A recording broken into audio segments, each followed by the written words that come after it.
Today is a particularly exciting day for me, because, the young guys like you, not me, my children and my nephews, you young ones, you have decided that now you're going to get more involved in the running of this nation, and I like it, You hear people now coming up to run as MPs and things like that, and they are young, they are dynamic. And I'm hoping that you are bringing a new breath of fresh air into the politics. So today, show some love, man. Show some love. Today I'm going political with the young guys, man. I'm going political with the young guys. We'll talk about so many things, but we're going political with the young guys. And there's this lady that I'm going to introduce now. She's my niece, actually. And she's dynamic. She's done so much stuff. And she is also going to enter into politics. Later on, after her, we'll meet another person who is also young and dynamic. And he also wants to go into politics. But let me start now by introducing, put your hands together, show some love for the wonderful, beautiful Obuobia. Darko.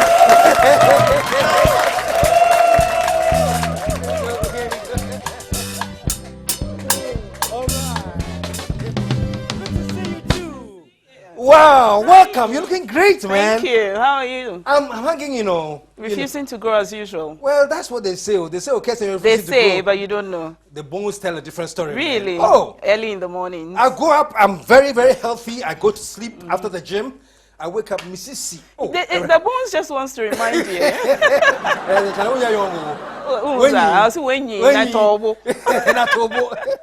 But it's good to have you here, man. Yes, I'm happy to be here. I've always enjoyed watching it. Today really? I'm on it. Today you're on it, and I'm happy man. to be here. Yeah, and I'm very, very happy to have you here. Yeah. But you have a background in journalism, yeah? Of course. I've practiced journalism. I've done for over a decade, and I've worked at just one particular station. Yeah. I didn't change. You didn't change? Nobody poached me. Nobody poached you? You stuck? I believe in loyalty. I was loyal to Radio Gold.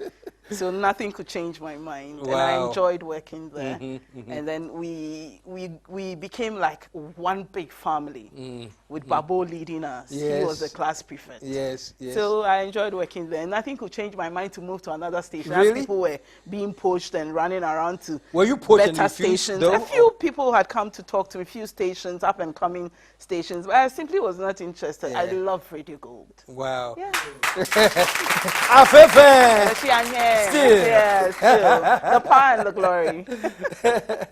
But that's great, man. What have you been up to, man? I mean, you've been off air, and I know you tried to run for office. Sure. Yeah. In 2012, I stood on the ticket of the National Democratic Congress for the Wajak constituency.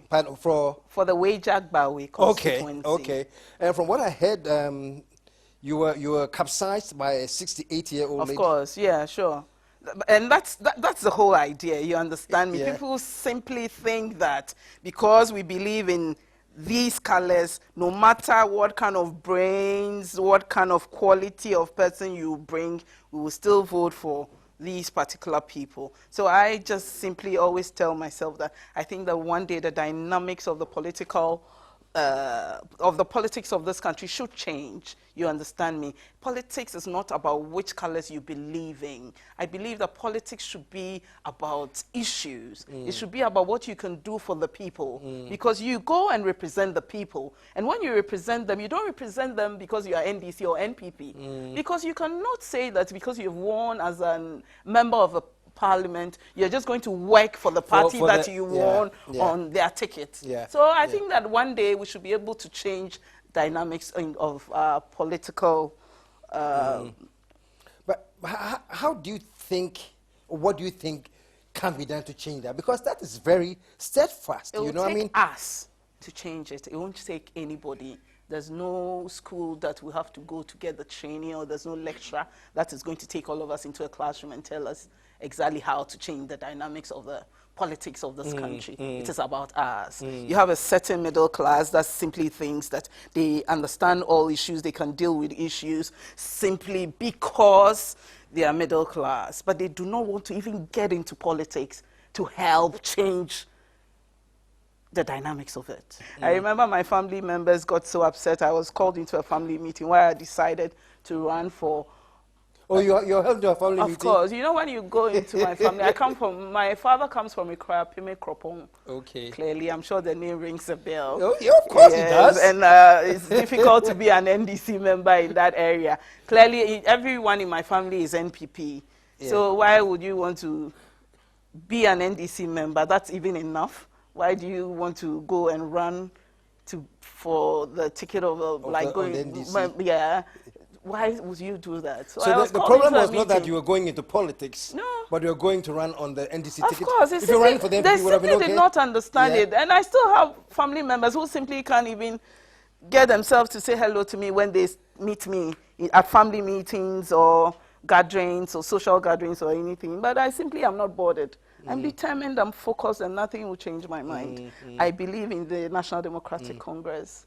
I relate to them. That's why I'm comfortable. Nobody will change that.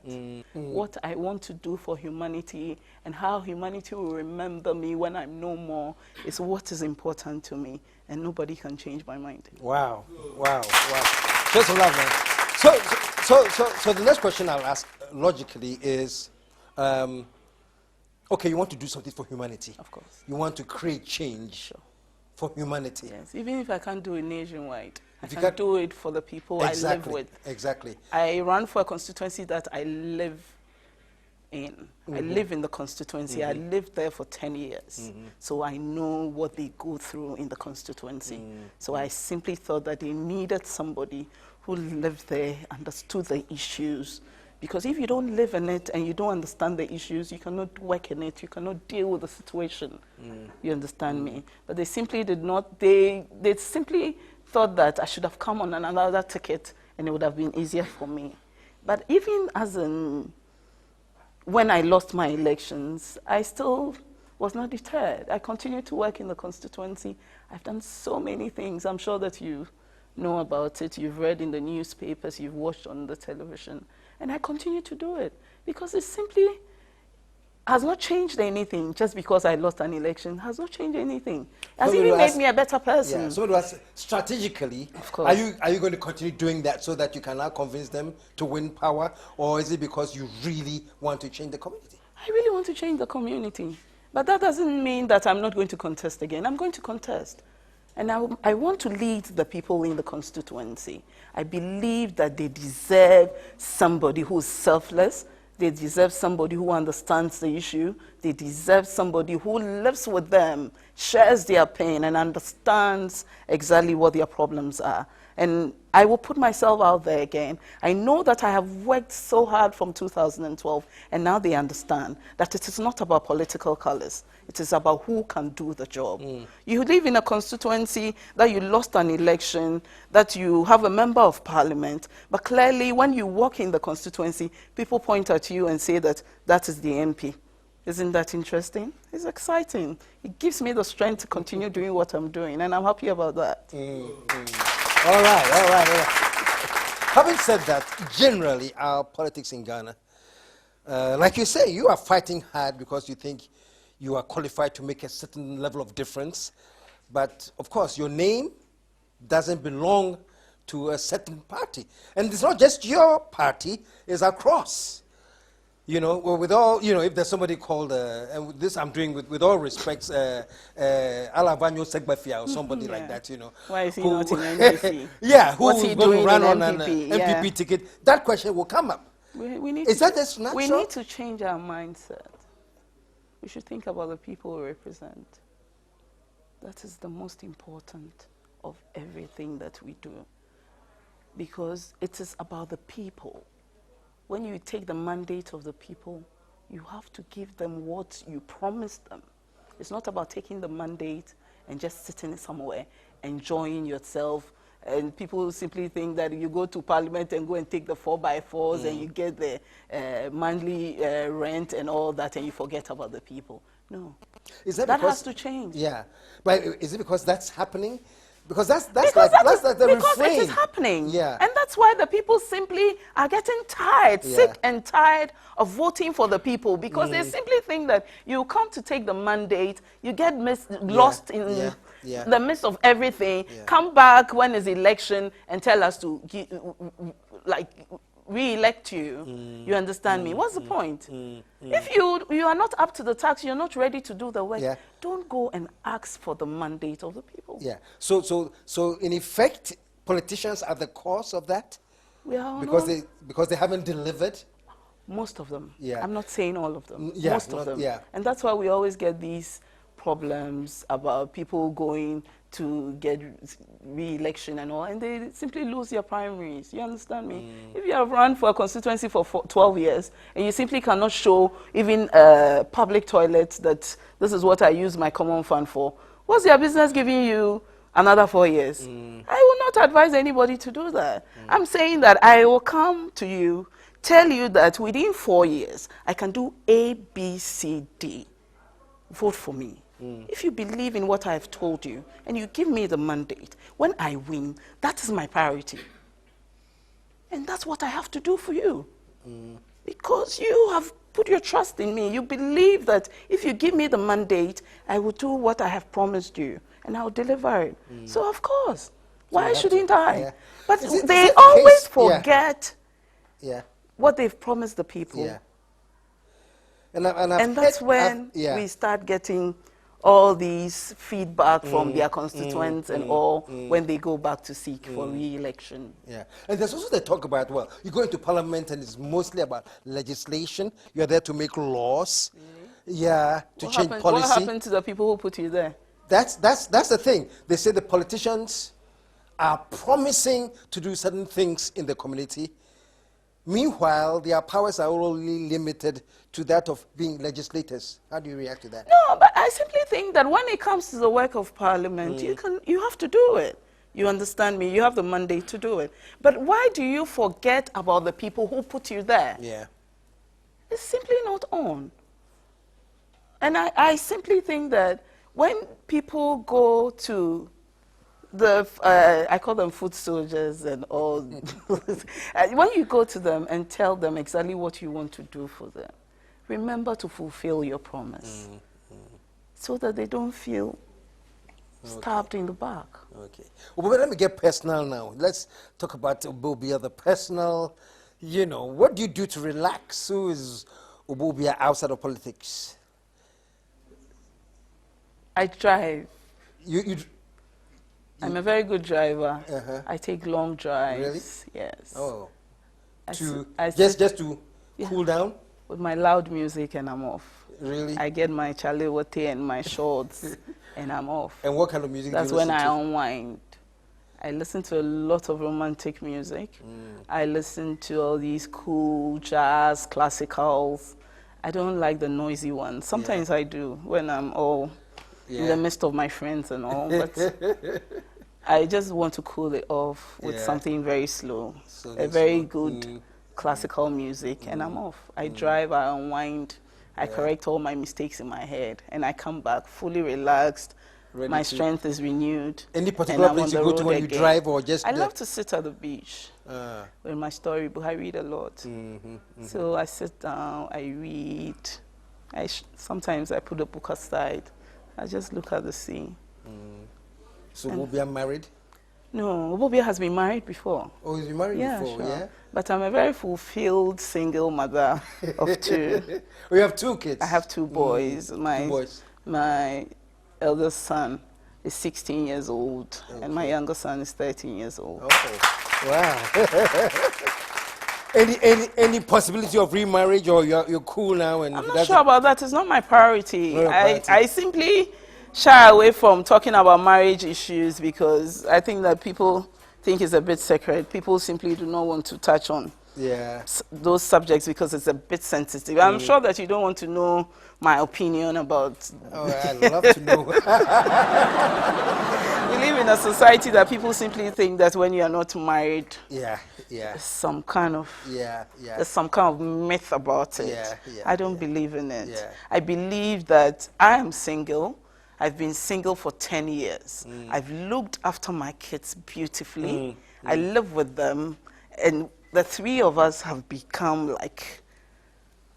We bond, big family, that we do not miss anything. So even if we do not add a father onto the list that we have, I'm not sure it will change anything, but there's a certain perception out there. I remember when I was campaigning, the lady who was on the other political party's ticket went on platforms to tell the people why would they want to vote for somebody who did not have a husband, who will go around chasing people's husbands and all those things. Wow. I just thought it was petty. Yeah. But I forgave her. Yeah. Because of our own perceptions and all the things that we say about people who are not married. But KSM, it is not all women on earth who will get married. True? Let's change our perception. Yeah. It's going to be an uphill task, though, getting people to understand this. You and I think is quite simple. That's why I'm telling you, there's a very sensitive subject. Yeah, you don't. I wish that we move on. Otherwise, my phone is going to ring off the hook. Somebody is even going to decide not to vote for me. Yeah. Oh, yes. Well, so the next big thing is you're going to go for it again. What have you been doing in the community? You said you have not ignored them. No, at all. Yeah. I set up the Obuobia Foundation. Okay. Basically, service to humanity is my passion. And I'm thinking that, okay, you don't need to just be in Parliament to do it. So even though I did not win my bid to get into Parliament, I will still work for the people. I'm on the ground. The Obuobia Foundation has adopted about 10 students in the constituency, brilliant but needy kids. Some are in the nursing school, some are in tertiary education, others are primary basic school students. We look after them, we pay their school fees, because clearly we know they are the future leaders of this country. They need a push, and they will make a difference in society. So let's say you go again, you don't win again, the foundation still continues? Fantastic. Obuobia Foundation has come to stay. I keep telling my kids that I'm going to set it on a very good platform, and it's my prayer that even when I'm no more, they can continue with the Obuobia Foundation, because what the Obuobia Foundation does is my passion. I love what I do, and I love the focus of the foundation. To play the opposing advocate, I hate the word devil, because I don't believe in him.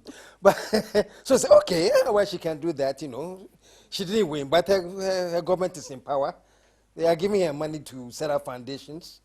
So where is the Obuobia Foundation raising funds to help the kids? Do you know how many people lost their elections for the 2012 parliamentary elections? I don't know. But how many of them are taking this initiative?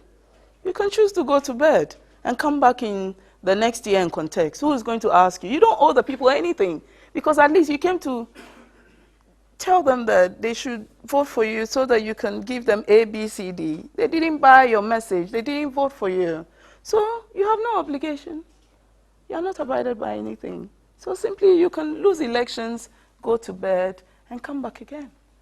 You understand me? So why is Obuobia still out there and working? It's a passion.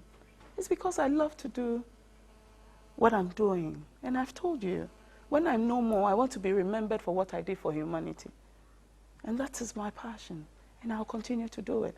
I'm not deterred by what people say and all the naysayers and all the things that people simply say to hurt you, to discourage you. No, it doesn't do anything to me.